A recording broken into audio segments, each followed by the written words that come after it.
На 30 јуни Социјалдемократскиот сојуз на Македонија избира нов председател. Тројца од четворицата кандидати за председател ќе бидат представени во подкастите на Плюс Инфо во текот на оваа седмица. Само кандидатот Венко Филипче по свој избор ја одби мојата покана за интервју. Со нас е господинка Славјанка Петровска, единствената жена кандидат за председател на овие внатре-партијски избори. Добар ден, госпожа Славјанка. Добар ден и ви благодарам на поканата. Социјалдемократскиот сојуз не е единствената партија во која има внатрешни поделби фракции. Тие не се формализирани, но постојат, но може би една од ретките, ако не единствена партија во која тие фракции, тие поделби се маркираат според блискоста на луѓето со поранешни лидери на Социјалдемократскиот сојуз. Па се вели дека некој е човек на Бранко Црвенковски, некој на Радмила Шекеринска, некој на Зоран Заев. Чија сте вие? Тоа е прашањето што особено изминатиот период ми беше поставувано, па дури и поврзувана со некои поранешните председатели, а јас на тоа милувам да дадам многу конкретен одговор, а тоа е дека јас сум човек на СДСМ и дека за овие избори, кога за прв пат практично се кандидирам за позицијата председател, единствено ми е важна коалицијата со членството и поддршката од членството. Имам целосна почит кон сите председатели поранешни на Социјалдемократскиот сојуз на Македонија, без оглед на тоа се сложувам дека во сите политички партии постојат луѓе или групи на луѓе кои имаат малку подобро мислење за некои од поранешните, малце помалку добро мислење за некои исто така од поранешните председатели, но јас сум од оние луѓе кои сакам и го задржувам доброто мислење за сите поранешни председатели, затоа што сметам дека без оглед на пропустите и грешките кои биле направени во нивно време, и затоа впрочем се и поранешни председатели на СДСМ, сепак оставиле длабока трага и белег во СДСМ и допринеле за определени процеси во времето кога тие биле председатели на СДСМ. Нема да барам од вас дека рецензирате председателите поранешни, таа мислам дека е дури непристојно, но вие кажавте дека сте во коалиција со членството, тоа е убава мисла, но знаеме ли во моментов колкаво е членството, колку има регистрирани членови на СДСМ што ќе гласаат на изборите по новиот систем на општите непосредни избори по електронски пат или како ви иде тоа? Пријавувањето, регистрирањето за гласање заврши во неделата вечер во 12 часот на полнок чином, согласно извештајот на Централната изборна комисија кој е доставен до сите кандидати за председатели. Мислам дека бројката беше некаде околу 22.700 или 800 членови кои се регистрирани за гласање. И тоа не го отсликува реалниот број на членови на СДСМ. Реалниот број ќе го отсликуваме тогаш кога ќе направиме реевиденција на членството. Тоа е малку пообемен, посложен процес, каде што практично ќе му се пристапи на секој еден член за кој имаме евиденција дека бил член на СДСМ или е член на СДСМ. Таква последна реевиденција е направена во 2019 година и согласно таа оперираме со некоја бројка од 83.000 членови. Тоа е тоа што е во 2019, меѓутоа затоа оваа година, исто како и претходните избори, кога имавме избор на председател во 2020-2021 година, се направи процесот на регистрација, активна регистрација, што е практично еден од условите за членовите да гласаат на овие избори.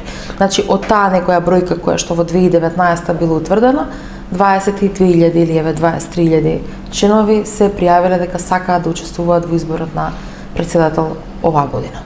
Тоа е сепак индикација за еден сериозен пат, бидејќи мислам дека околу 60.000 гласови гласачи беа на претходните избори, ако не се лажам. Кога беше избран председател од Заев во 2020 година, да, отприлика таа беше бројката, ако добро ја паметам. Во 2021 година, кога беше избран Димитар Ковачевски, тој беше избран, мислам, нека со 38.000 отприлика, иако бројот на излезени беше поголем, останатите отпаднаа на другите двајца кандидати, но мислам дека бројот на излезеност беше околу 41.000. Ако добро се сеќавам, и да, оваа бројка на регистрирани покажува определено расположение или нерасположение кај членството, да не забораваме дека ние во мај оваа година на пред парламентарните избори за жал освоивме историски најлош резултат за СДСМ и мислам дека тоа на некој начин и се рефлектира и кај демотивираноста на членството да учествува во овој избор. Мислам дека тоа ќе биде сериозен предизвик, мене ќе ми биде предизвик ако бидам избрана за претседател на СДСМ, затоа што една од клучните работи што СДСМ мора да ги направи како партија во опозиција е да поработи малку повеќе на своето членство. Зошто се случи тој катастрофален пораз, историски најголем пораз? Има ли вината име и презиме? Јас ќе речам дека има повеќе имиња и презимиња, затоа што многу е погрешно ако за еден резултат на изборите обвините само еден човек. Или се договориме дека одговорноста ќе припадне кај тој еден човек. Да, секогаш првиот човек е најодговорен и тука нема бегање. И со ова не сакам јас да се амнестирам себе си ако во иднина станам претседател на СДСМ дека ќе барам одговорност од сите само не од себе. Не. Одговорноста секогаш е најголема кај тој што е врвот во пирамидата, во хиерархијата. Меѓутоа, погрешно е ако сметаме дека само посочување на еден или двајца и нивно отстранување дека ние сме го решиле проблемот.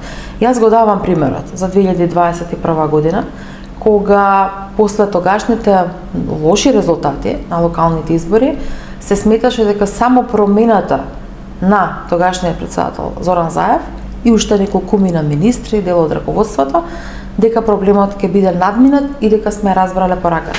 Очигледно дека не сме разбрале доволно пораката во 2021 година и тогаш отсуствуваше, иако јас не бев дел од раководството тогаш на партијата, меѓутоа како пратеник отсуствуваше дебата во внатре-партиските редови, органите на партијата за причините за поразот за тој неуспех тогаш во 2021 година.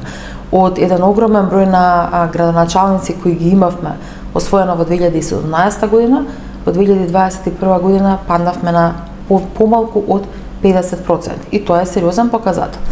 Бидејќи тој показател го прескокнавме или недоволно му посветивме внимание и како што реков се сведе на промена само на претседателот на партијата, премиер во исто време и неколкумина министри и оддел од раководството на партијата, насушност не се случи ова што не се случи оваа година во 2024. Иако повторно СДСМ се утеши со изборот на новото раководство, претседател и се разбира ново раководство, и ако речеме дека било што било, ајде сега продолжуваме или почнуваме од почеток, но без при тоа да обрнеме внимание на причините за поразот, тогаш за жал ништо не сме научиле и кога и да дојдеме на власт, дали било тоа за 2, за 4 или за 8 години, ние нема да бидеме доволно добри, затоа што не сме научиле очигледно лекцијата. Во повеќе изјави, деновиве, интервјуи, вие ги скициравте некои од причините кои доведоа до тоа почетно паѓање на СДСМ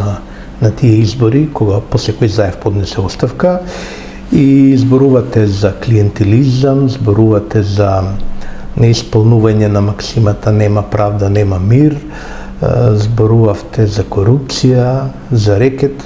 Тоа е скица за портрет за Зоран Заев. Затоа ми изненади тоа што кажате, можеби не требаше да поднесе оставка 2021 година Заев. Не реков јас дека не требаше да поднесе, туку сметавме дека само неговата оставка ќе ги реши проблемите. Тоа беше грешката. И тоа сега премалку го елаборирав, дека само оставката на Зоран Заев сме сметале или партијата сметала, сите ние кои сме дел од таа партија, дека ќе го реши проблемот. И затоа јас кажувам дека ако ние не го промениме начинот на функционирање кој не донел до оваа ситуација, тогаш не сме научиле лекцијата. А ние велиме уште во првиот круг дека пораката е свадена и дека лекцијата е научена. Јас не сакам во анализирањето на причините за поразот да се сведам само на едно име и презиме или на 2 или 3, затоа што тие одлуки кои се носеле или начинот на кој што сме функционирале како партија на власт, практично значи учество на многу повеќе луѓе.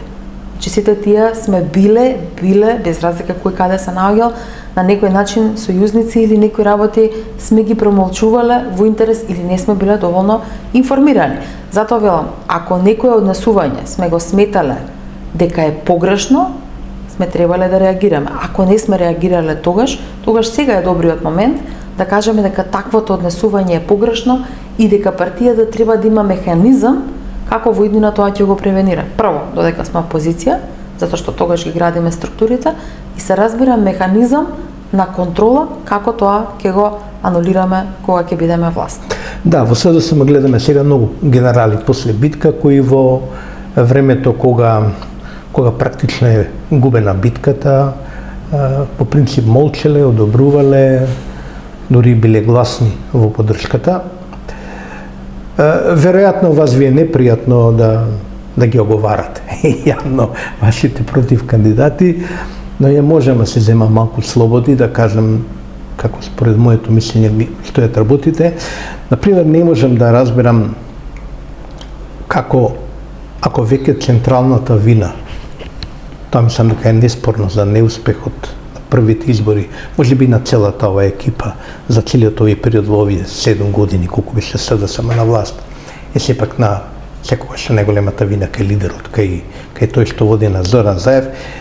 Искрено не можам да сватам како што ќе се промени во СДСМ ако неговиот денешен најблизок соработник Венко Филипче, кандидат за председател, биде избран. Мислам, луѓето се како петок и сабота. Јас, ако вас ве прашам чив човек сте, Венкота не би го ни прашал. Чив човек, бидејќи тоа е општо познато. Тој е шеф на фондацијата, ја раководи фондацијата Заев. Како тоа ќе се промени, мислам, што ќе се промени ако избере членството на СДСМ човек кој практично ќе обезбеди континуитет на досегашните политики? Сите тројца против кандидати, мене ми се многу добри партиски другари. Со некој од нив повеќе или помалку често пијам и кафе и се дружим и надвор од партиските кругови и тоа така и ќе остане. Но причината зошто сум одлучила после консултации, после долги размислувања да се кандидирам за председател на СДСМ, иако голем дел, односно сите имиња горе-долу ни беа познати во нашите кругови дека имаат амбиции да се кандидираат за председател, покажува на тоа дека очигледно не се пронаоѓам 100% во таа политика или во тој концепт кој некој од нив го застапува. За председател на СДСМ, особено сега, после ваков тежок пораз, не е важно само да имате добро напишана програма. И не е важно дали програмата, нешто во програмата што стои први сме го кажале или први сме го соопштиле на јавноста, на членството и така натаму. Важно е, апсолутно тоа што го пишува, но уште многу поважно е кој е човекот кој со сиот свој интегритет и капацитет и визија за тоа каде треба да оди СДСМ ќе застане на чело на партијата.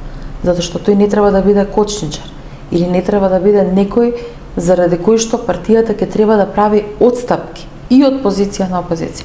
Туку треба да биде некој кој бескомпромисно ќе се залага за позициите и интересот на СДСМ без при тоа апсолутно да наштети на интересите на државата. И тука нема никаква дилема кај мене. Пак ќе кажам, со сета почит на сите мои против кандидати и со сета почит на сите кои може би имаа скриени амбиции, ама не беа доволно храбри или сметаа дека во овој момент не треба да излегуваат во оваа битка. Јас такви калкулации немав. Да, и кај мене се појавуваат многу прашања од типот на тоа дали некој од поранешните подпредседатели, сите, не споменувајќи, не издвојувајќи никој посебно, може би нема малку повеќе да помогне на некој од кандидатите и така натаму. Јас со таква калкулација не влегов. Јас влегов единствено со мотив дека треба сега да се исправам и да понудам концепт на председател кој ќе може сите овие работи да ги направи за СДСМ. Нема да биде едноставно. Со 18 пратеници во пратеничката група, од кои 15 се на СДСМ, дел од нив беа 7 години министри во владата на СДСМ, нема да биде едноставно да се води битката во парламентот. Нема да биде едноставно ниту реформирањето на партијата. Ама јас не мислам дека СДСМ, иако процентот на пријавени членови го коментиравме претходно, е многу мал за разлика од претходните изборни циклуси, јас не мислам дека СДСМ има проблем со недостаток на кадар. СДСМ сега во моментов треба само да ги трне зависите од пред секој еден од нас и ќе видиме дека во СДСМ има доволно кадар кој е изграден и кој е подготвен да завземе некои од останатите позиции во партијата и да ја помогне на партијата да се реформира и повторно да застане на носа.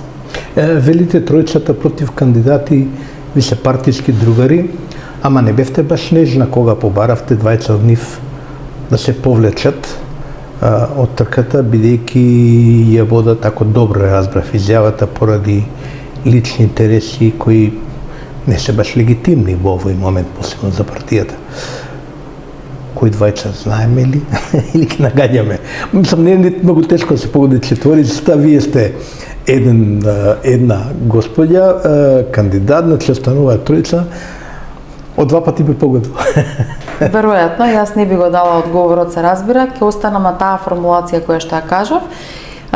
Јас не мислам дека, и затоа избегнувам да коментирам имиња, меѓутоа јас не мислам дека ако тоа што сум го кажала, дека сум некого од кандидатите, односно против кандидатите, сум навредила или било кој од нивните поддржувачи, напротив.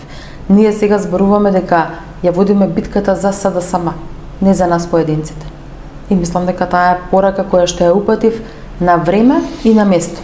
Затоа што не би сакала после изборите да кажам, ама јас имав уште нешто да додадам.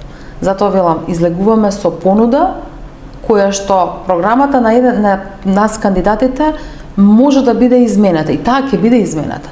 Затоа што сега настапуваме сами и јас не бегам од тоа да речам дека јас сум тука да ја превземам одговорност.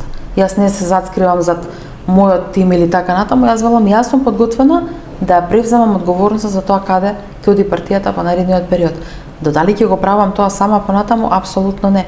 Затоа што СДСМ не е само еден човек, или СДСМ не е само петмина, или СДСМ не се само две групации кои меѓусебно треба да се договараат. Мислам дека меѓу другото еден од пропустите кои ги направивме, особено изминатите 7 години како власт, беше тоа што сметавме дека 2 или 3 групи треба меѓусебно да се договараат и да ги изгледат односите, без при тоа членството да биде комуницирано, па на моменти и консултирано. Ние имавме многу добри проекти, зборувам сега како влада, за овие 7 години, кои не беа соодветно искомуницирани. Не беа искомуницирани не само со јавноста, тоа е веќе друго прашање на стратешки комуникации, меѓутоа не беа искомуницирани дури ни со членството. И затоа нам ни се случуваше да политики за кои и денес ако прашате, па дури и нашиот политички противник, ако го прашате сегашната власт, ќе рече дека да, тие биле добри. И практично ќе видиме дека некои од решенијата кои сега ги нудат од позиција на власт се континуитет на тие политики. Но ние не успеавме да ги искомуницираме со тие кои што во поглед на партиското делување се најбројни и треба да се нашата сила, а тоа е членството.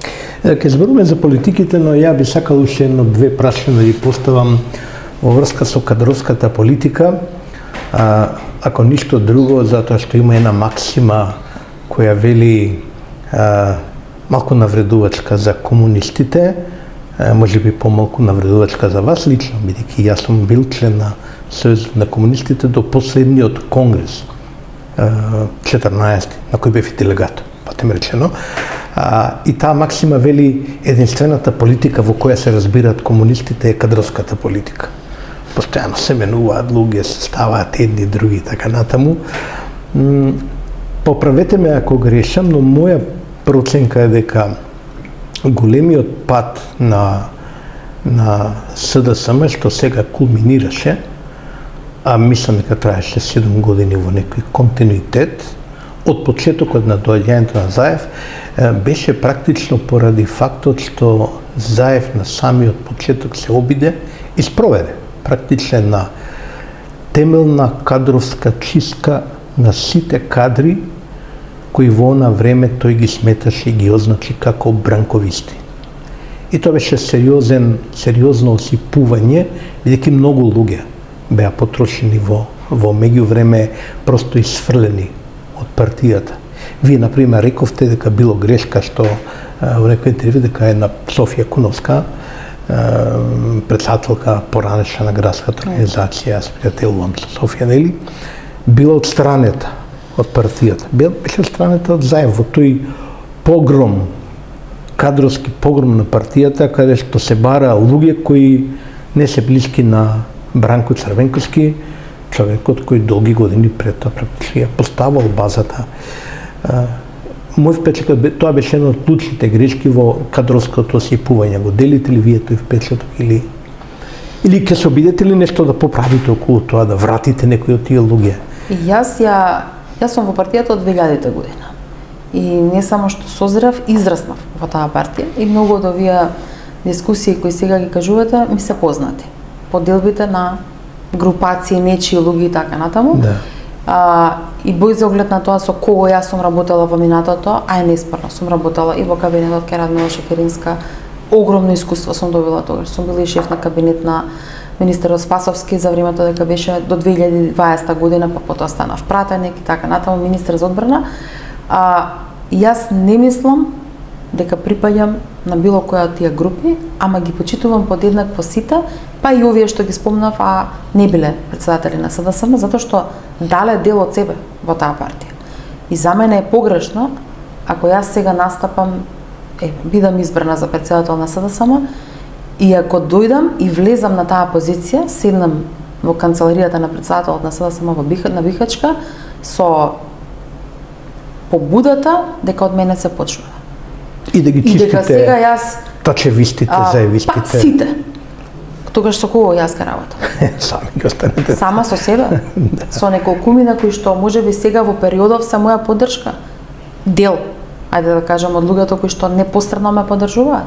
Колку ќе бидат тие? 20, 30, 50, 100 луѓе? Јас ќе почнам да правам интервјуа за тоа на кого повеќе му се допаѓам или не.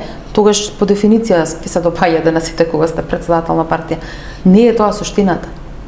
И јас не мислам дека партиското действување треба да се сведе на тоа да ги трнеме на страна луѓето со кои не се согласуваме. За мене тоа е погрешно. А ако сакаме партиски гледано, тоа е делење на гласови, а не е множење. А партија која ги дели гласовите не може да победи. Веројатно таквиот пристап не само на еден председател, меѓутоа и кога сте министер, ако јас настапев од позицијата на министер, дека мене не ми требаат во разни тела кои ги формира во министерството, еден комитет за процеси внатре во министерството со многу подкомитети, не знаете дека таму членуваат луѓе за кои што може би имаат и спротивно мислење на мојата политичка партија. Ама ако јас тргнав таква поделба да правам, тогаш сигурно немаше да има министерството добри резултати. И тоа е подеднакво слично ќе биде и во партијата. Да, во партијата не обединува сите иста идеологија, ама имате луѓе кои можеби не се сложувале со претходното раководство, па вклучително можеби не се сложувале и со начинот на кој што е во изминативе 5-6 месеци јас сум ги водела седниците на Централниот одбор на СДСМ. Нивното мислење мене ќе ми биде добродојдено. Оддалечувајќи ги нив и наметнувајќи го само сопственото мислење, и јас на СДСМ нема да му донесам добро. И јас имам намера, сериозно, да вртам телефони и да ги барам и да ги замолам да помогнат на партијата многу луѓе за кои што ми е криво, што изминатиот период партијата не го искористи нивниот потенцијал, а тие се тука да ја помогнат на партијата, не на поединци од нас. Добро, вашата предност и предноста на другите против кандидати, освен на еден, сега ќе бидам така, во ракавици, нема да спомнувам имиња, иако веќе го кажам, нели во кредна линија, предноста ќе биде што барем нема да бидете октроирани. Она црпнати и донесени, поставени. Мислите дека беше грешка на Зоран Заев што го октроираше Димитар Ковачевски. Буквално го донесе и го постави као ово е сега. Дури пред изборот, негов за премиер и за лидер, го носеше по некои средби и се знаеше како ќе биде негов избор. Ќе престане ли тој начин на избирање во СДСМ?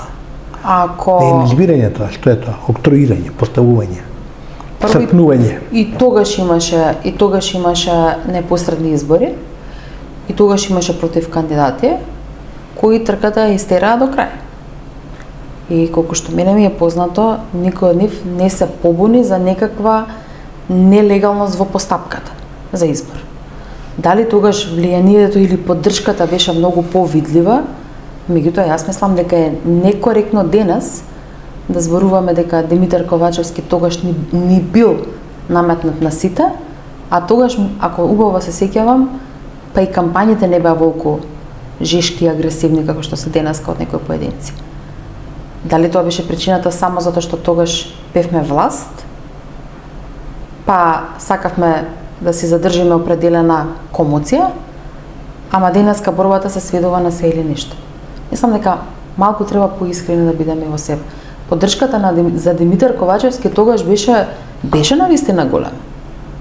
Јас бев една од тие кои што го поддржуваше и верував, затоа што мене не ми беше наметна Димитар Ковачевски, јас го познавав и во претходни ситуации кога сме биле дел заедно од некои тимови, меѓутоа и по прилично долго време тој беше во собранието и ги застапуваше политиките на владата од позицијата на заменик министар. Јас како пратеник соработував со него во моите претходни позиции, така натаму.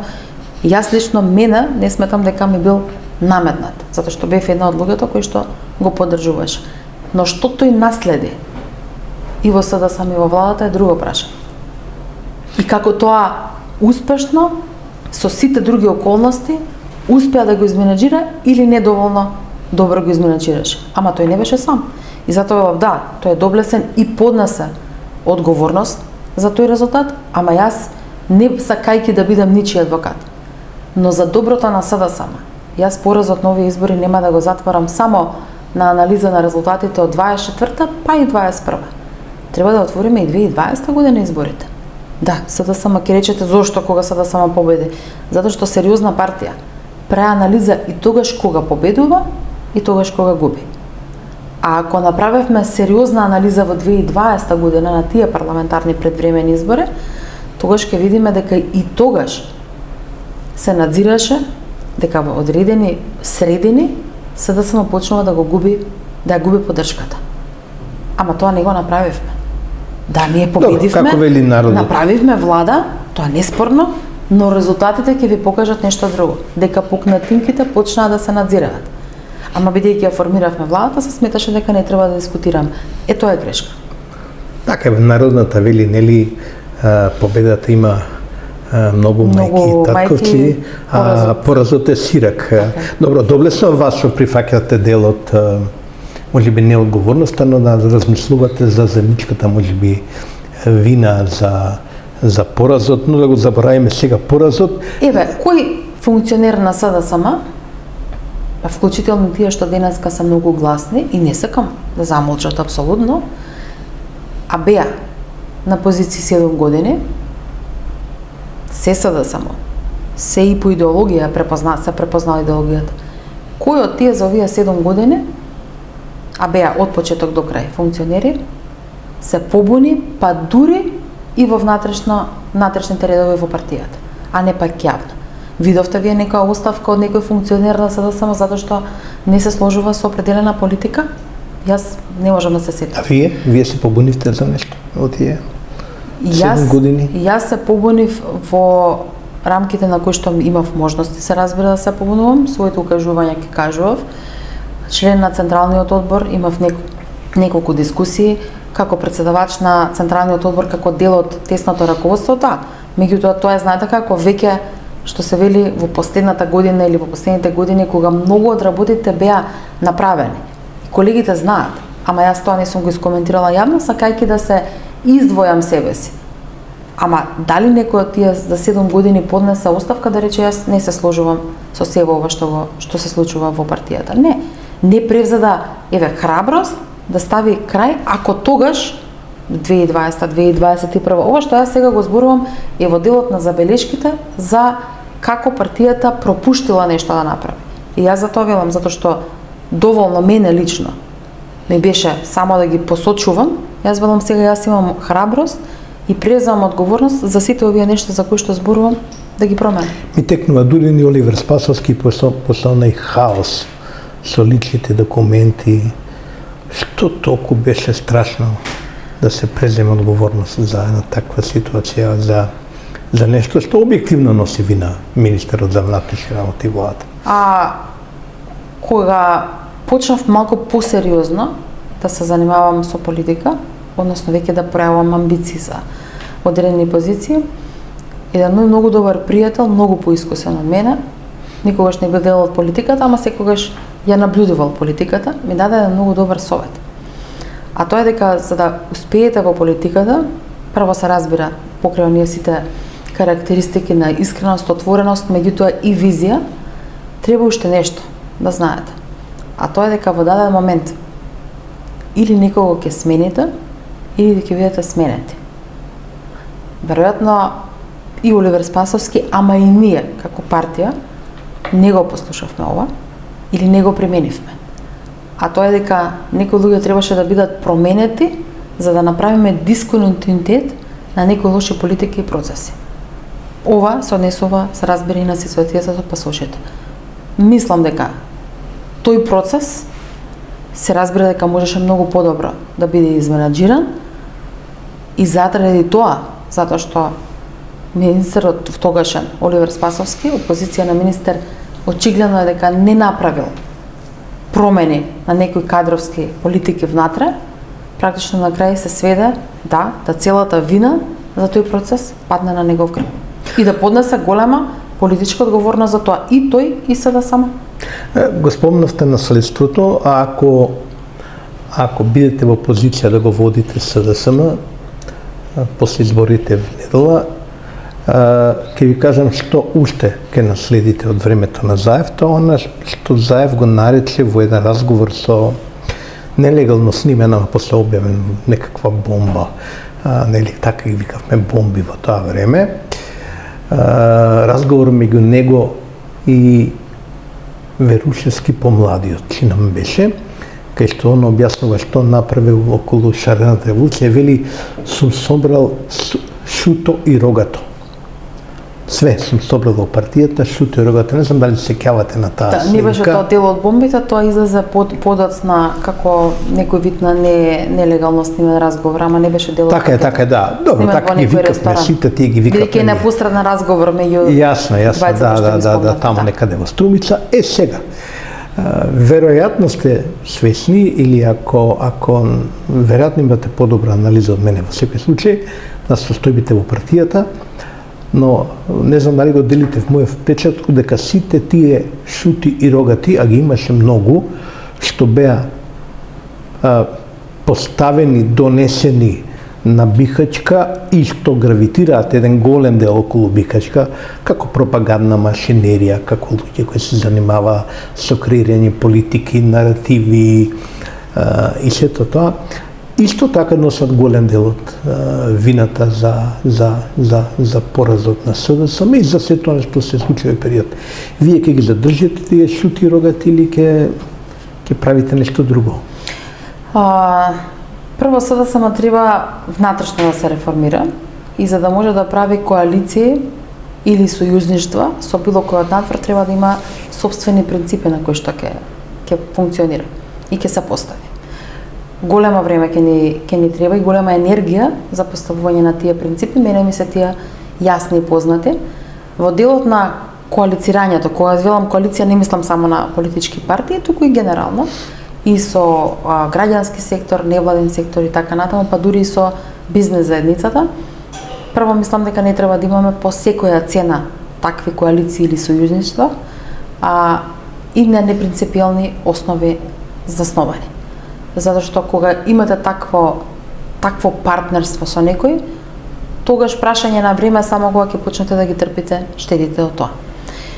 Дали сега оваа формулација јас не би ја користела, меѓутоа дали околу СДСМ се обедини една голема група на истомисленици, кога велам истомисленици не мислам на поделба на делење на заедничка идеологија, меѓутоа истомисленици за во тој период какви процеси требаше да се направат во државата, да, се обедини. Кои им беа нивните мотиви, јас сакам да верувам дека нивните мотиви биле исти како моите мотиви, а тоа е дека сакавме да имаме ослободена држава, а не заробена држава, и мислам дека тука тоа го постигнавме во делот на заробената држава. Меѓутоа, дали постигнавме се, заради кое што сите ние се обединивме, с кога велам на обединување, мислам на периодот до 2017 до формирањето на владата? Не. И веројатно заради тоа, една од причините или поголемите причини за неуспехот на СДСМ е затоа што не успеа докрај да го реализира, да го исполни тоа заради кое што се обединивме сите ние заедно до 2016, односно 2017 година. Сега, која била поголема вината? Во чија улога била поголема или помала во тоа? Очигледно е дека сите ние заедно сме допринеле на ова што денес го допринесуваме. Јас мислам дека СДСМ прво не може да успее сам, да се изолира како политичка партија и да успее сам. Ама СДСМ ако не се победи внатре, тогаш не може повторно да разговара, ниту да привлече па нити ни нови членови, ниту пак нови поддржувачи, односно да ги врати поддржувачите кои се тука некаде. И тие не се откажале од СДСМ, ни членовите, ни поддржувачите, ни тие кои што да речеме сега се 22.000 регистрирани, бројката до 83.000. Таа може би е преамбициозна, но не и се. Еви 60.000. Јас не сметам дека тие се откажале од СДСМ.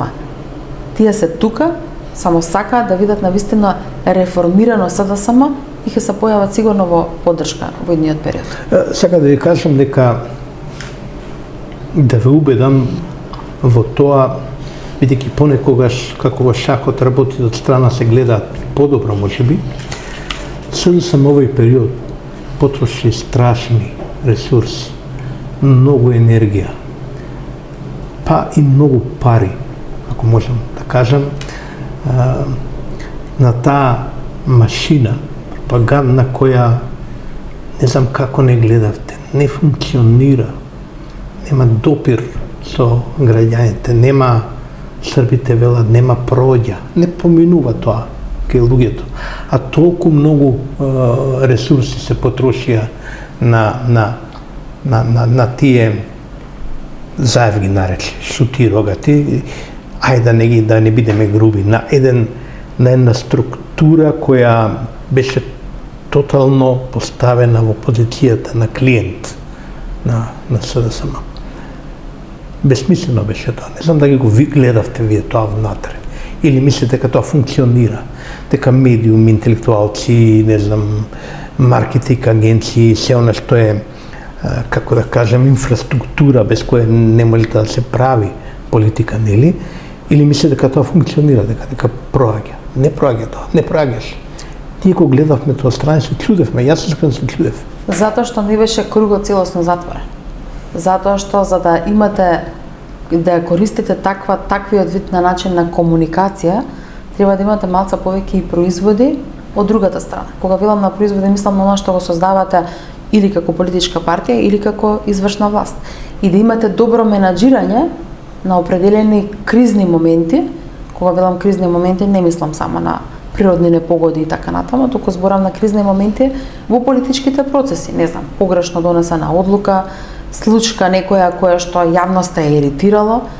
Ако вие тоа не успеете да го изменаџирате на соодветен начин, па дури да казните некој, да опомените, тогаш оваа, како што велите вие, машинерија, што и да направи, пораката не се слагам, нема да биде примена. Односно, нема граѓаните да ја прифатат она што се ќе се обиде да се направи. И затоа многу често, ако грешката е, ако сметате дека се определена позитивна работа која ќе се случи после оваа негативната, ќе се покрие нештото, не. Затоа што методите кои што можеби ВМРО ДПМН ги користел кога тие беа власт до 2016 година. И сега веќе не проаѓаат и нема да пројдат, и ако оваа влада нова, од вчера, истото ќе сака да го практикува.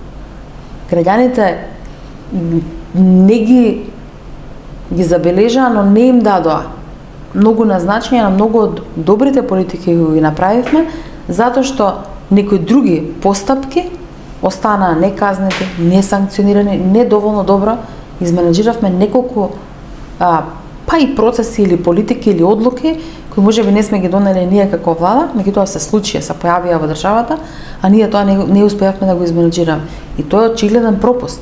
И тоа некаде покажува дека еден дел од системот не ви функционира. кога велиме стратегија, јас тоа го пишувам во манифестот, дека ќе направиме заедно со сите овие искусни луѓе стратегија за победа на СДСМ.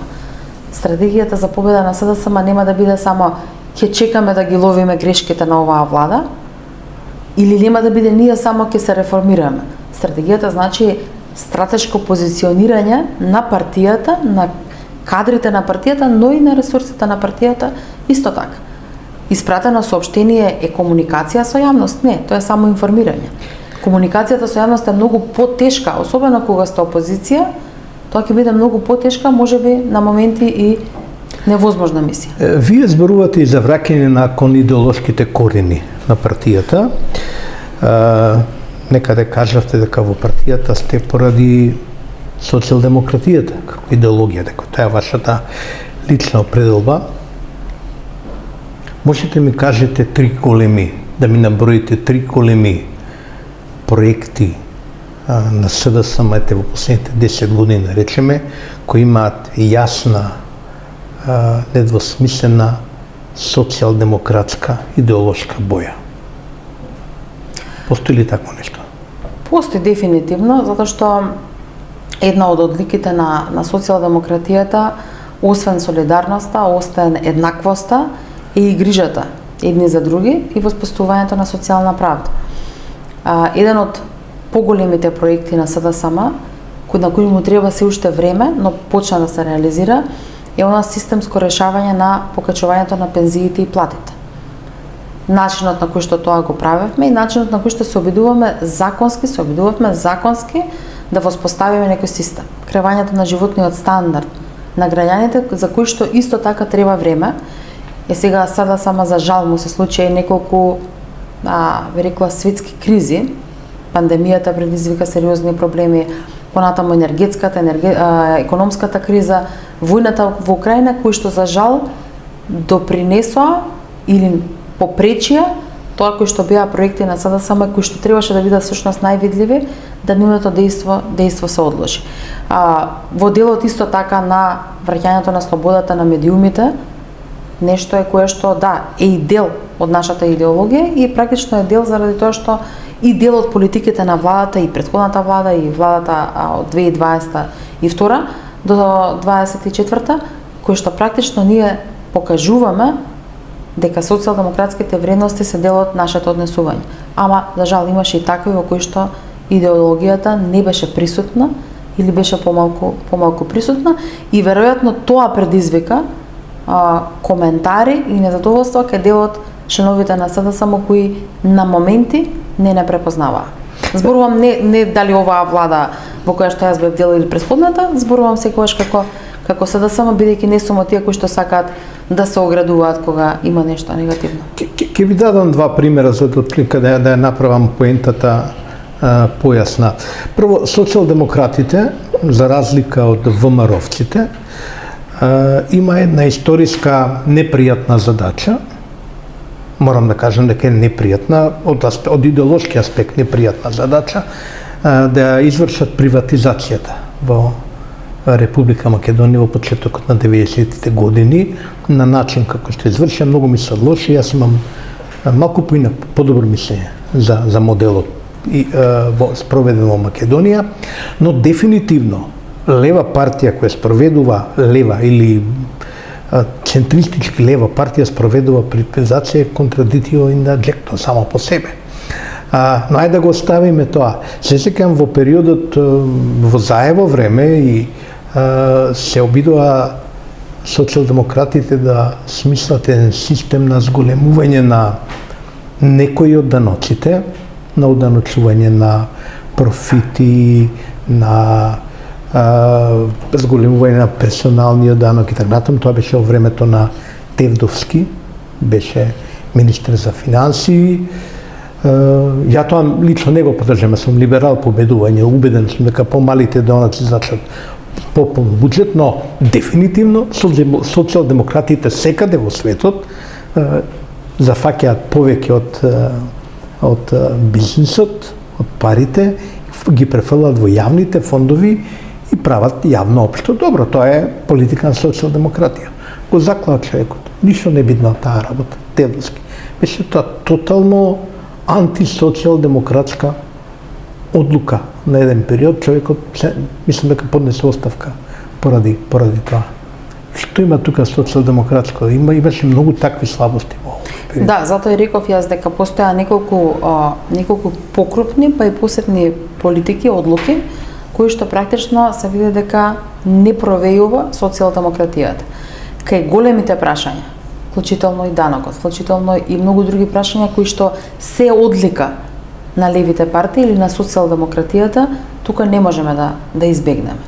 Сега на што се должи тоа? Дали во одреден временски период се правени некаков друг тип на анализи, кои што се прилагодени на случувањата во државата, околностите и така натаму.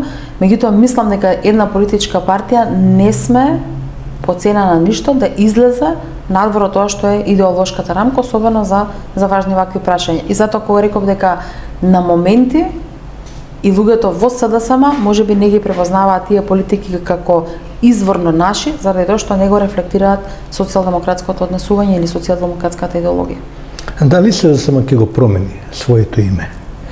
Бидејќи е Социјалдемократски сојуз на Македонија според Преспанскиот договор, приватни entiteti кои се финансираат од буџетот, од јавните фондови, би требало да го променат своето име и да во името да им гласи на Република Македонија. Многу институции го промени името поради тоа. Да речеме, Македонската информативна агенција веќе не е Македонска информативна агенција, опера, балет и така натаму. Се бараш истото од Македонската академија на науки и уметности. Овие ентитети се така полуприватни. Академијата дефинитивно, но примаат државни пари. Така и Социјалдемократскиот сојуз. Ако тоа биде условот, ако биде наметнато такво прашање, прво СДСМ нема апсолутно да го промени името. Ако јас сум претседател, тоа нема ни да биде тема на разговор. И ако треба да се откажеме по цена на примање на средства од државата, да, ќе се откажеме. Меѓутоа името на партијата не можеме да го промениме. Од парите, ние не сме од тие, да, ние не сме од тие кои што едно зборуваат во јавност, а друго прават позади, или да го бришеме името на државата или на партијата од статутот на партијата. Тоа го направи ВМРО ДПМН, но ние нема да го направиме. Да, ние сме носители на таа тешка одлука во 2018 година за прифаќањето на промената на името и потпишувањето на Преспанскиот договор. Болна тема е тоа и не мислам дека никој со леснотија може да зборува на таа, без разлика дали во тој момент сме биле дел од тие преговори па и процесот на потпишување. Меѓутоа е тешка тема. Ама ако се вратиме години назад, ќе видиме дека никогаш не била лесна таа тема. Единствено само што овој пат имаше храброст да пресече и да донесе таа одлука која е за доброто на сите. Сега, бидејќи изминатите години ние бевме прогласувани за предавници и бевме прогласувани за некои кои недоволно сме се бореле на таа тема, иако борбата траеше повеќе од 20 и кусур години, 28 години, еве сега историска шанса има ВМРО ДПМН со двотретинско мнозинство за гарантирано во собранието да го исправи тоа како неправда. Или, ако не го исправа, тогаш ќе треба да ни се приклучат во клубот на нас предавниците, како што тие не нарекуваат. Добро, тоа ќе видиме што ќе направи ВМРО. Ова ќе биде едно од прашањата, така јас и почнав со зборувајќи за изборот на новата влада во собранието и ќе биде едно од прашањата кои што веројатно неколку пати во текот на месецот од собраниска говорница ќе ги поставува. Добро, Мицкоски не побара 100 дена мир, но денеска е сепак втор ден од владата, да им дадеме барем 5 дена мир. Да видиме што ќе се случува. Ете сега министерот за надворешни е во разговори во Европската Унија, Мицкоски настапува секој ден. Тоа е друга тема, а не случајно пред вас е отворен таа тема за Преспанскиот договор и за сиот тој процес, бидејќи вие од 2003 година до 2012 година имено работите во 3 институции на евроинтеграцијскиот процес, ако не се лажам, значи еве тука имам некои белешки. Прво сте вработена во секретаријатот за европски прашања. Да, од 2003 до 2006. А потоа сте во собранието дел од секторот за поддршка на Националниот совет за евроинтеграција. Од 2008, претходно од 2006 до 2008 во секторот за меѓународна соработка. Исто во собрание, да. Така, значи цело време сте во таа агенда и од сите овие 4 кандидати До 2015. До 15-та, веројатно сте најквалификувана да го поставам едно прашање, не дали сте предавници, барем јас не ги сакам тие термини, но морам да ве прашам дали мораше да го прифатите како Социјалдемократски сојуз од позиција на власт за евото екстензивно, премногу екстензивно толкување на Преспанскиот договор, или дали мораше, например, во договорот за добрососедство со Бугарија, кој по својата структура баш и не е договор, тој е еден вид преддоговор, таму има само нека општи места, да се запише она кованица заедничка историја, а да не се ни знае што точно се мисли и можеби воопшто да не се мисли на последиците од тоа запишување на таа кованица. Дали сето тоа заедно беше неопходно да одиме напред кон Европската унија, бидејќи ве потсетам во едно знаменито интервју на Заев, мора да го спомнеме Заев, бидејќи Заев беше несудениот Нобеловец, креаторот на тие политики, реално, во еден период. Во едно негово интервју од кое СДСМ никогаш не се огради, а тоа е неговото интервју за БГНС, се огради поранешниот председател Црвенковски, но СДСМ никогаш ова раководство, никогаш, барем ја немам слушнато такво нешто. Апсолутно ни е јасна позицијата на Заев како лидер на СДСМ и со тоа на раководството на СДСМ, дека тоа значи дека практично државата, за жал, и нацијата, според тоа интервју, ни потекнува 45-та година наваму. Дали беше сето тоа неопходно? Дали е сето тоа во духот на овие договори за ние да одиме напред и на крај да не стасаме нигде, бидејќи стасавме до овде и заглавивме, нели? Сега сме практично во лимбо ситуација. Сега сме со завршен скрининг процес во делот на европските интеграции и тоа е процес кој, значи, и пристапувањето кон Европската унија, во Европската унија и нашата НАТО интеграција се две прашања за кои што сите политички партии, со исклучок за НАТО интеграцијата само на една политичка партија, барем формално, особено оние што се во собранието, сите велиме дека се наши стратешки определби. И тоа го зборуваме со години назад. Ситуацијата со НАТО е појасна, затоа што таму влеговме, иако ВМРО-ДПМН додека беа опозиција, малку беа потивки на прашањето за НАТО и нашето учество како земја членка во НАТО алијансата. Ке прашањето на европска интеграција, консензусот е неспорен дека треба да бидеме членка на Европската унија. Прашањата кои се поставуваат пред нас треба да ги одговараме за да не се закочи процесот. Дали процесот бил праведен? И едниот, НАТО интеграцијата, и процесот на пристапување кон Европската унија. Праведен во смисла дека се заснова само на критериумите кои можеби ние само ги гледаме. Критериумите за зачленување во Европската унија, меѓу другото, се однесуваат и на добрососедски односи. И тоа поглавје ние не можеме да го игнорираме. И тоа не постои специјално само за Македонија, тоа е дел од политиката на Европската унија. Затоа што како би се интегрирале во една унија ако немате воспоставено добри односи со соседите. Тоа е многу логично. И Македонија изминатиот период работела со помал или поголем интензитет на воспоставување на добрососедски односи. Прашањето со Грција беше премногу долго отворено. И сега, кога ние велиме дека сме го затвориле тоа прашање, во тој пакет, не е само промената на името, многу работи се дел од Преспанскиот договор, е начин како да воспоставиме добрососедски односи со Грција. Се отвара или повторно се потенцира прашањето со Бугарија. Колку успешно тој процес го изменаџиравме, меѓутоа ние дојдовме во една ситуација кога со ВМРО-ДПМН не се спореше за ништо повеќе од тој договор, потпишан, отколку или пак за францускиот предлог така наречен, кој што е практично предлог на Европската унија, освен за тоа дека не треба да имаме бугари во уставот, па за подоцна да биде тоа преформулирано, за сега да биде дека може да влезат, ама ако не се под бугарски диктат. И тоа е тука игра на зборови и извртување на тези.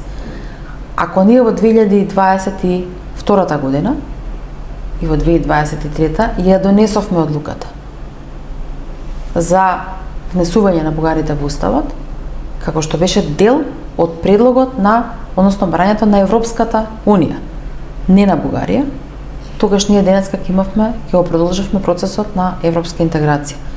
Во иднина, ако ние повторно не го направиме ова, ама сега ВМРО да помине вика дека ќе го репреговара предлогот на Европската комисија и јас чекам тој да биде репреговаран. Кој предлог на Европската комисија? За продолжување на преговорите, затоа што нели беше условот да имаме првата конференција, имаме првата меѓувладината прва конференција беше одржана, која што практично означува старт на преговорите со Европската унија. Не, тука е еден лажен наратив кој се продава, гледав и во Брисел, скоро бевме на екипа новинари во Брисел, тој меѓу локалните дипломати се продава еден лажен наратив, не знам дали потекнува од оваа екипа на Шути и Рогати, но лажен е наративот дека во Европската унија го определиле предлогот бугарите да влезат во уставот, овој актуелниот предлог, и дека сега прашањето дали ќе го прифатиме тоа или не.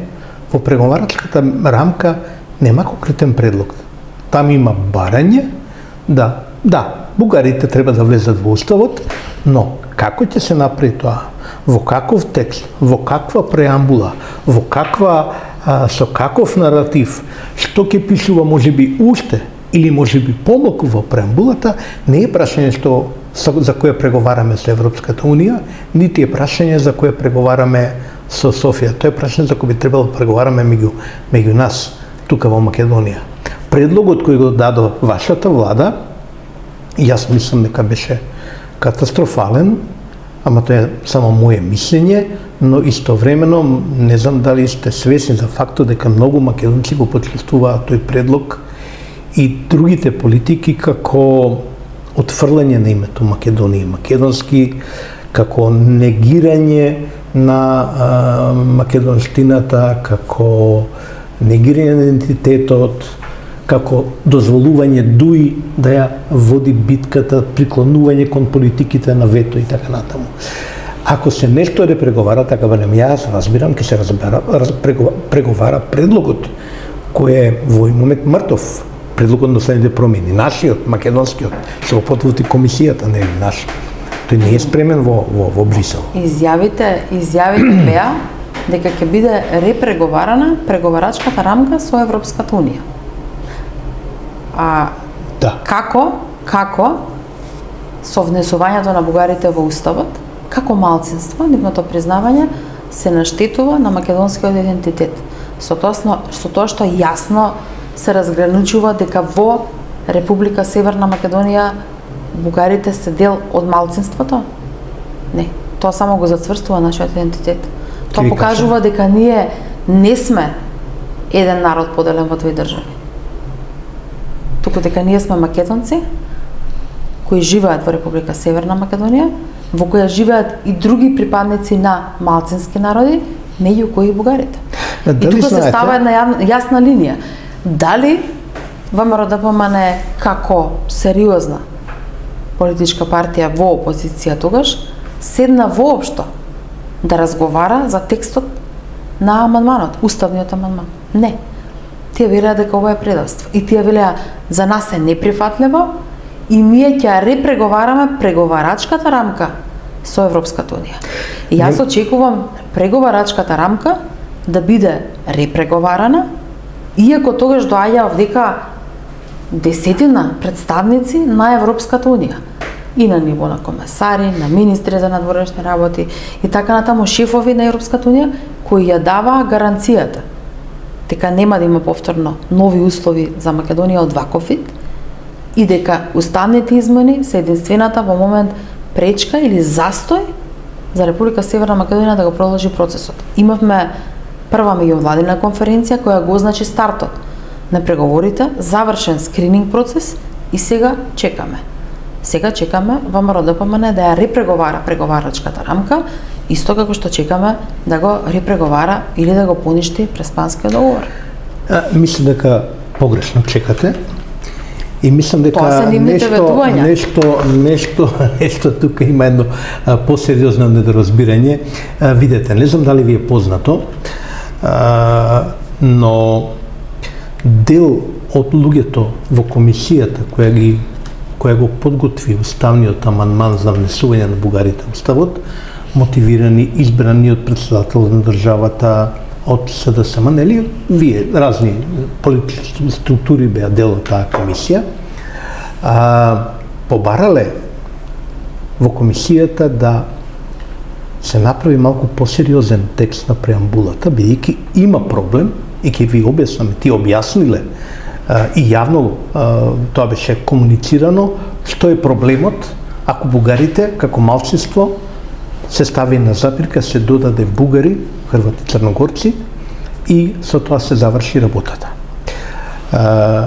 Бугарите не го признаваат комплетниот наратив во преамбулата. Зборам за бугарите во Македонија, зборам за бугарските здруженија, за бугарите во Бугарија и за бугарската држава, која е членка на Европската унија, нели? Знаете дека преамбулата не е список на народи, туку е приказна за тоа како е создадена оваа држава. Во преамбулата се спомнати Илинденското востание, Крушевската република, спомнате Аснум. Нити едното, нити другото бугарите не го признаваат како дел од создавањето на македонската држава. Аснум воопшто не го признаваат, бидејќи тие не се чувствуваат, нели, како окупарите во Втората светска војна. Овие луѓе, ваши да речем, побарале не некои странци да ни дадат гаранции, сега се менуваат, гледате, се сменија структурата на Европската унија и тие луѓе веќе нема да постојат, побарале дајте да запишеме нешто во преамбулата што ќе го засили на нашиот идентитет, бидејќи ова е спорно. Не може да биде дел така едноставно од преамбулата некој што не ја признава самата преамбула. Воопшто тоа не значи дека некој на тој начин ќе го признае идентитетот.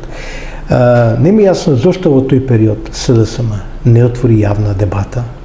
Немаше јавни дебати, немаше научни конференции, немаше просто некако шверцески на брзина се формираше таа комисија, комисијата влезе во парламентот со предлог и ајде сега да дебатираме. Тоа беше политика на свршен чин.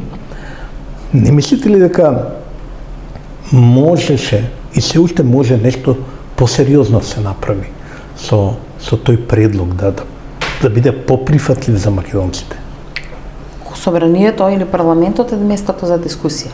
Па обврзани сте. Собранието во 2020 година, ако не се лажам, беше прифати една декларација со 93 гласови за, значи со повеќе од двотретинско место, што ве обврзува на такво нешто за ова што зборувам ја сега. Во собранието не дојде до дебата. И практично предлогот за уставните измени стои во собранието. Затоа што тогашната опозиција не сакаше да учествува ни во дебатата. Дали текстот можел да биде подобрен? Да, ако некој учествувал и дал сугестија, можел да биде подобрен. Ама сугестии со тоа што само ќе излезете и ќе кажете ние не учествуваме во ова, тоа не е подобрување на текстот. ВМРО ДПМН бегаше од суштинска дебата за уставните измени. А знаете зошто?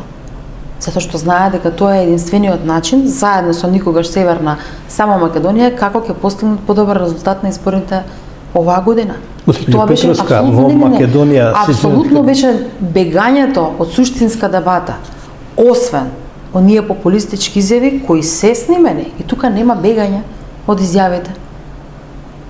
Дека ќе го вратам мандатот, јас Северна не изговарам, не го кажав јас тоа. Јас ви кажувам дека да, дали грешката кога зборуваме за национални идентитетски прашања, дали грешката на СДСМ била тоа што била искрена? Не. Јас мислам дека тоа е исправниот пат. Дали направивме многу за заштита на македонскиот идентитет? Да. Извинете, ама и во 2018 година се тврдеше дека со Преспанскиот договор ние нема да постоиме. Денеска дали постоиме? Дали мене некој ми забранува да се наречам македонка? Дали јас од позицијата на министар за одбрана, кога седев на состаноците на НАТО министрите за одбрана, имав ли право да зборувам на македонски јазик? Имав право. Дали имам право, дали ќе имаме право тоа да го правиме или имаме право и во Европската унија? Да, имаме право. И ќе можете ли да на Европската кажете унија се преведува на македонски јазик и тоа е дел од преговарачката рамка. Ќе можете ли да кажете, на пример, македонски воздушен простор или ќе мора да кажете воздушен простор на Република Северна Македонија? Можеме да кажеме, затоа што јас сум го изговарала името и македонска армија. И меѓутоа јас не сум го акцентирала. Јас со тоа не сум правела рилсови или реклами кои што сум кажувала гледате ме мене колку сум македонка. Знаете како јас го покажав мојот патриотизам од позицијата на министар за одбрана? Го покажав со тоа што работев на подигнување на стандардот на македонските војници или на војниците на армијата на Република Северна Македонија. Што значи повеќе? Стандардот на тие војници, нивната мотивираност да останат во државата или за сметка на веењето на знаме, јас да ги подхранувам со тоа, а во суштина да не се грижам за нивните основни прашања. А што е спорно со Ајде да знамето? погледнеме, не. Како зборувам, како еве погледнете ме мене, сега јас ќе ставам знамења во сите касарни, ама не ме прашувајте за тоа докаде е вашето покачување на плати. Погледнете го скокот кој е направен во армијата. Држава не се сака само со тоа што ќе кажете никогаш Северна само Македонија. Треба да се грижите и за основните функции на државата. Погледнете што се случуваше во армијата од 2026 година до 2017 година. И во поглед на буџет, и во поглед на права, и во поглед на опрема. Денеска е лесно да зборуваме за континуитет во армијата, затоа што веќе се постигнати сериозни резултати. Да, има аномалии, апсолутно. Јас сум ги воочила тие. И веројатно ако има уште еден мандат од 4 години, во првата година дена ќе беа надминати, затоа што ги знам кои се аномалиите. Ама дали е подобрена ситуацијата? Да, подобрена е ситуацијата. И ние, нашиот пристап на СДСМ бил тој. Ги затвараме горливите прашања, превземаме одговорност за тоа, па дури по цена на нашиот рейтинг, ама сме искрени и отворени. И јас не сум кажала никаде дека знаете како, ако ми дадете втор мандат, јас ќе го избришам тоа Северна. Не го кажав тоа. Јас кажав дека Преспанскиот договор е направен како чин на храброст и визионерство. Немаше во Македонија ништо да биде исто, ако денес не бевме членка на НАТО алијансата. И затоа велам, кога даваме изјави, кога сакаме во нашите калкулации... Што немаше биде исто? Да, во Македонија. Кога ние сакаме да во нашите калкулации да постигнеме да земеме глас плюс, треба да бидеме внимателни како се обраќаме за важните државни прашања. Дали изјавата на сегашниот премиер од позиција на председател на опозицијската ВМРО-ДПМН беше дека мандатот ќе го вратам јас, таа придавка не ја изговарам. Дали ја изговори? Да, ја изговори. Дали е тоа исправно? Да, е исправно. Ама го излажа народот. Требаше да го врати мандатот и да каже или не ја изговарам придавката, или ќе го вратам мандатот.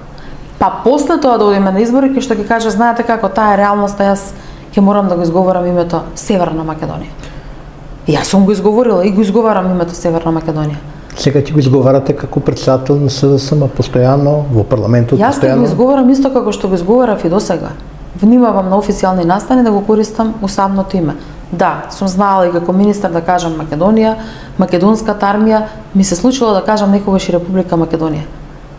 Меѓутоа ниту сум била опомената, ниту сум била санкционирана, ниту била изразена било каква дипломатска нота, затоа што било видено дека јас тоа не го правам намерно или не го правам тоа за да се докажам колкав патриот сум јас.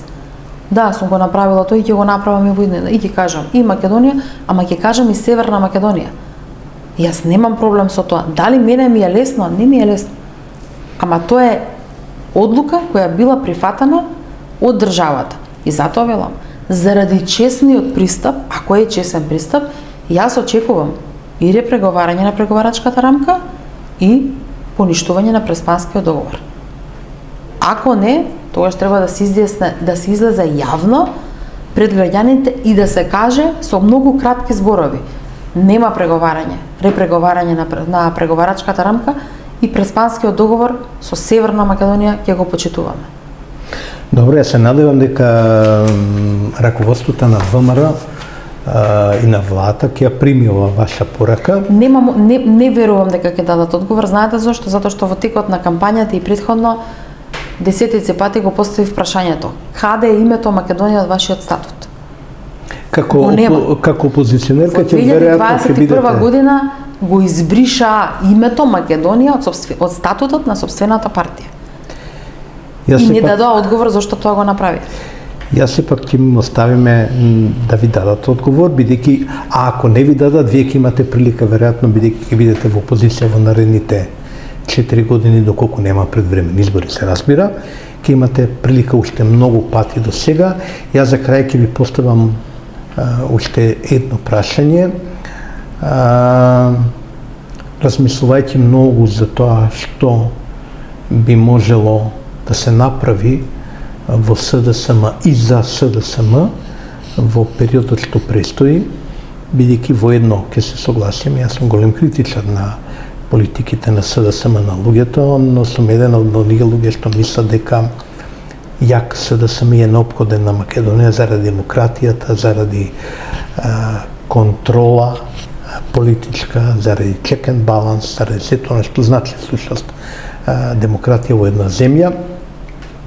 И така како што вие ги спомнавте враќањето кон идеолошките корени, помислив дека е можеби добро да се каже, да се изговори, да се поработи на можеби на враќање на СДСМ малку и кон македонските корени, бидејќи и тие се дел од идеолошкото наследство на СДСМ, односно на бившите комунистички наследнike СДСМ. Би се согласили со тоа дека е време малку за враќање на СДСМ и кон македонските корени, за малку, како да кажем, понагласено поврзување на партијата која во овој период се стекна општ впечаток во јавноста, изборите се тука, тоа го покажа како да ги напушти тие корени во овој период. Веројатно, при големата дискусија која имавме и акцентирањето на нашиот процес на европска интеграција во државата, изборувајќи за вакви теми, созадоа впечаток дека малку помалку зборуваме за ова. Зборувајќи за идеологијата на СДСМ, тоа значи не само зборување за социјалдемократијата, туку зборување за СДСМ. СДСМ не постои од сега и СДСМ има свој корени како политичка партија и апсолутно дел од тоа е испреплетено и во тоа за кое што ќе треба да се разговара во партијата и ќе биде дел од нашата стратегија за победа. Акцентирање на се она за кое што СДСМ треба да се идентификува и се идентификувал во минатото. Се сложувам дека на Македонија и треба силна опозиција, но и треба конструктивна опозиција, но пред се силна опозиција која за да може да биде и силна и конструктивна, треба да претрпи внатрешни промени и внатрешни реформи. Господја Петровска, ви посакувам успех на изборите во недела. Не можам да кажам дека било кој од вас четворицата сте мои фаворити. Тој не е моја работа, но како дама, како господја, мислам дека би имале еден глас повеќе кога јас би бил член на СДСМ на изборите во недела. Нека биде добро за партијата. Ви благодарам многу.